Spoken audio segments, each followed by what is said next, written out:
Hashem Yah, Bahashem Yehoshua, Baruch Hashem Yehoshua. Shalom, family. I want to pose a question with this lesson. The question is, are you worried? Are you worried?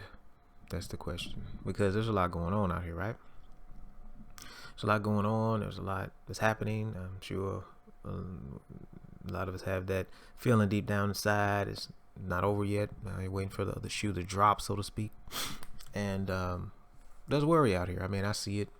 I hear certain things about fleeing, running, stocking up this, stocking up that. A lot of worrying type talk. And I just want to cover a few things about worrying.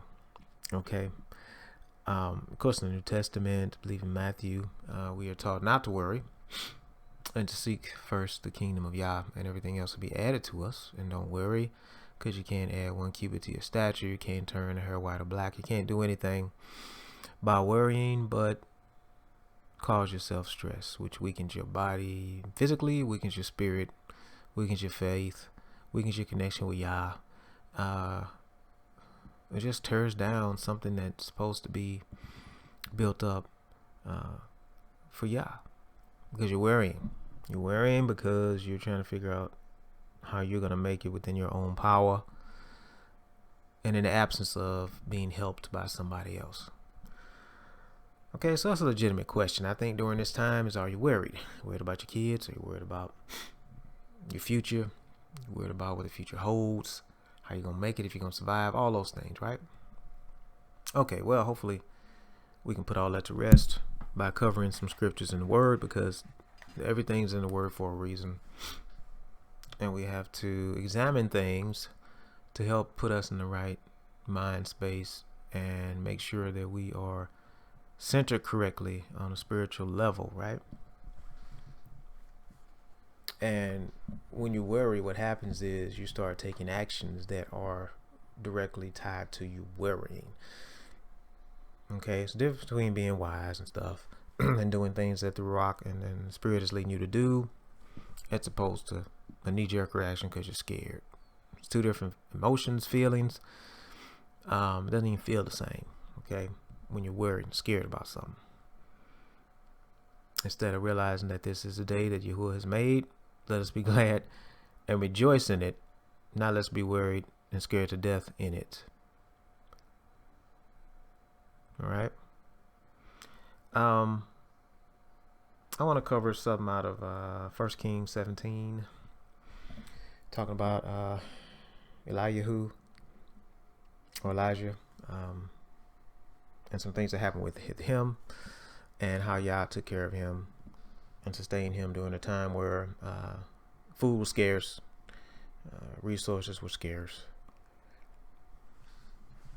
and he was taken care of in some pretty remarkable ways. Okay, why? Because Yah wanted to show, and I said this before, and it's all throughout the Word, that Yah will create a scenario so he can show you how great he is, and he can show you how he will take care of you. And he'll have you do things at times when you're doing them, you're not even realizing why. Then it'll come back and you will realize why you did this thing, because something will have been set up for you in time of need. But it was not even something that you were aware of when you did it. But let's kind of look at something here. So this is 1 Kings 17. I will start at verse 1.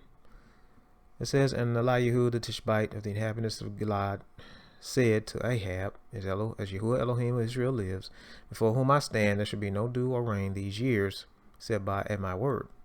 And the word of Yahuwah came to him, saying, go away from here and turn eastward and hide in the Wadi Kerith, or the river.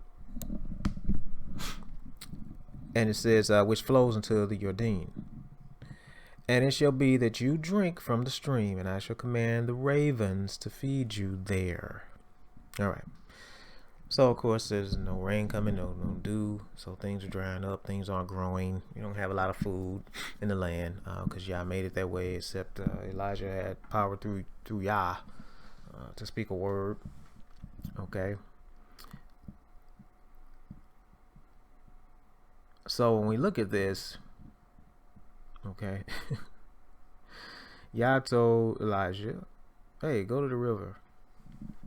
Specific place, go there. Okay, and he says, you're going to drink from this stream, and I'm going to command that the ravens bring you food. A pretty amazing way to be taken care of.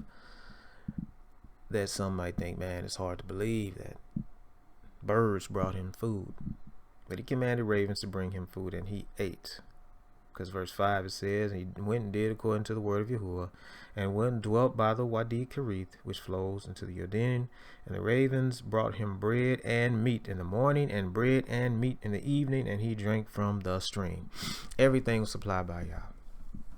And up to that point, it was not known how it was going to be supplied, right?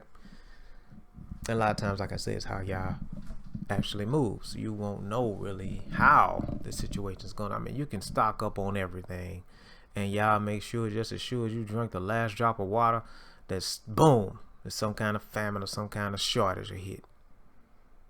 And you were stocked up, but you start going out and you had so much, you're like, well, I can't, where I'm put it. If I get more, so I might as well chill. I think I'm good.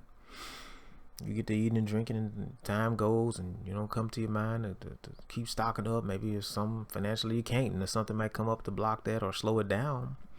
You look up, you can't, doesn't seem like you can get anything anywhere. And Yah has to come through for you, because that's what he wants to do. To show you that I can create something out of nothing. I can make a way where it doesn't seem like there is no way. If it seems like there's not a way, I can make a way for you to show you that I am real in your life and that I have power to do anything I want to do. So we eating and drinking as birds and brought him this stuff. Okay. Now, let's keep going, right? I think we're at verse 7. Came to be after a while that the stream dried up, because there had been no rain in the land. All right, so the stream dried up. Well, Yah let that stream dry up, right? I mean, he could have kept this stream going. He let it dry up. But there's a reason for that. So it says, the word came to him, saying, rise up, go to Seraphat, which belongs to Sidon, and dwell there. See, I've commanded a widow to sustain you. Okay, now he sent her somewhere else. And there's a woman there. And he commanded her. Now, we have to look at how Yah moves and his timing. Yah knows what he's doing. He knows who to bring together, when, why, how, what situations to use. Of course, this woman didn't have much in her house, and we'll get to that. And it could be she was praying to Yah, I need you, I need help, I need you to take care of me. We're not going to make it. We're running out of food. There may have been a time she had plenty. Okay. So it says in verse 10, he rose up, went to Seraphat, and came to the gate of the city, and saw a widow there gathering sticks. He called and said to her, please bring me a little water in a vessel to drink. And as she was going to get it, he called and said to her, please bring me a piece of bread in your hand. She said, as Yahuwah Elohim lives, I do not have any bread, only a handful of flour in a bin, and a little oil in a jar. And see, I'm gathering a couple of sticks, and shall go in and prepare for myself and my son, and we shall eat it and die, because after this we don't have anything else. So again, it's a situation where, I ran out. Because you know what happens when you do that. I mean, if you just stock up on every possible thing you can possibly stock up on, so you just overflowing with stuff, and then you happen to eat it all up or drink it all up, and it's gone. And like I said, you go to get some more, and then that's gone. Because a lot of times you go and it's picked over, or maybe people thinking like you. It's all gone. Now, I'm only saying this because we have to understand we are only participating in a day that Yah has written for us. We can't write it. We can't change it. Or say, you know what, I think we need to insert this here and do this over there. Every day you wake up, you are participating in a day that you have no control over in that sense. You participate in the day that was written for you. Now, you can control whether or not you get blessed according to your faith, but the day you are in and the things that are happening around you, you are a participant in something that was already written. Okay, understand that. All right, so she's like, we're going to die here after we eat this because we don't have anything. So Elijah said to her, do not fear.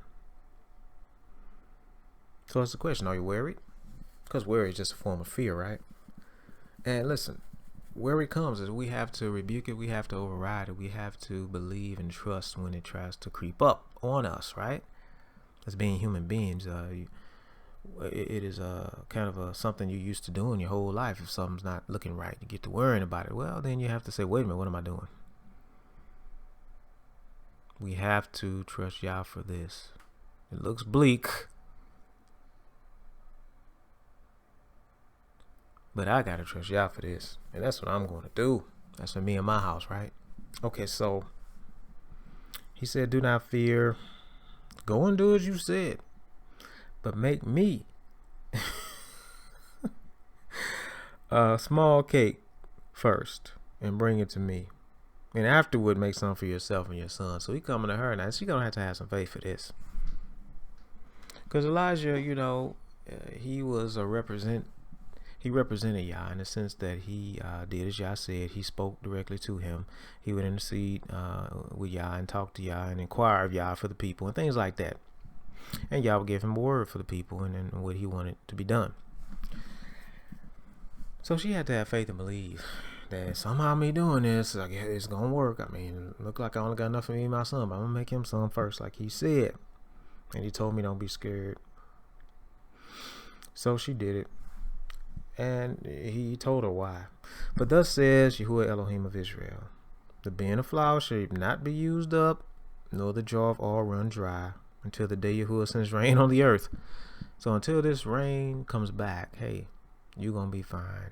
You will not run out of flour. You will not run out of oil. Doesn't matter what it looks like. Don't look, some kind of way. You got a jug of water left and a few canned goods, one roll of toilet paper. Might look bad, but believe me, I'm going to give you what you need in an unexpected way. That's what he's telling you. Look like your job is about to end, or you ain't going to be able to make it. You're on your last dime. You ain't been able to get a job back. They're not playing around in Congress about this stimulus package. You don't know what you're going to do. He's telling you, don't worry. I'm going to take care of it. It's not going to run out. I got you. But you got to trust me. You got to believe me. Do not fear, right? And when you totally deliver it over to Yah and stop trying to figure it out, he'll come in an unexpected way and take care of everything. And that's why it's so funny. People, I mean, they can't even get a stimulus package out to people. Can't even give them things. People out here suffering. And we worried about putting somebody in office. The people that's already there aren't doing anything but arguing between one another while they go home and have plenty of food and money and medical care and everything that they need. But I digress. So, okay, so she made the cake for him. She did what he said. So she went and did according to the word of Eliyahu, and she and her household ate for many days. The bin of flour was not used up, nor did the jar of oil run dry, according to the word of Yahuwah, which he spoke by Eliyahu. So, and there's other things that happen, but I just want to focus on that. Because we have to think and ask yourself, am I worried? And be honest with yourself. Because the money is running dry. Maybe you laid off. Maybe you're on furlough. I don't know. There could be a bunch of things going on in your life. Yah knows and you know. Am I worried? That's the question. Or am I going to wholeheartedly surrender this to Yah? Understand that he wrote this day. I'm just participating in it. It's already scripted. It's already ready. It's already been prepared, approved, and sent out. And that's where we have to be in a time like this, because there's a lot going on out here. And we have to show Yah that we're not worried. That we're going to believe that he has us. We're going to believe that he's going to take care of us. And we're going to believe that in the end, we are going to be all right. So, again, I always say stay in the Word, read and pray, study, show yourself approved. Ask for guidance. Don't just believe anything anybody says. A lot of people saying a lot of stuff. Some good, some bad, some right, some wrong mixed with right, whatever. Just, you need Yah to help you, and the Rock to help you sort through all of this, so that we can make it through this time and see the other side. Hallelujah. And may Yah bless into his word.